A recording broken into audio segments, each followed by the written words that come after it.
Good morning. Kain tayo ng tinapay. Ayan. Mahal ng tinapay.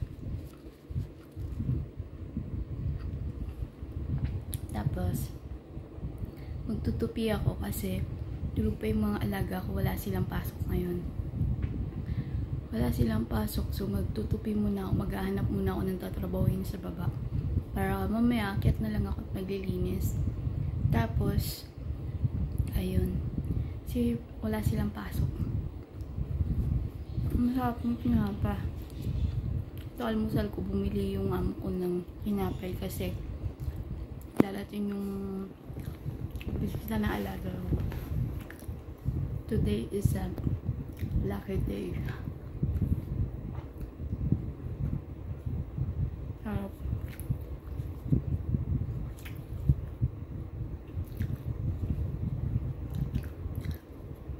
Alam niyo, madalang ako bigyan ng amo ko ng tinapay. Pero okay lang.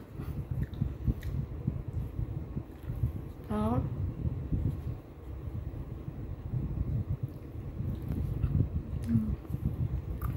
May cheese. Tapos magtutupi muna ako. Bye guys and God bless.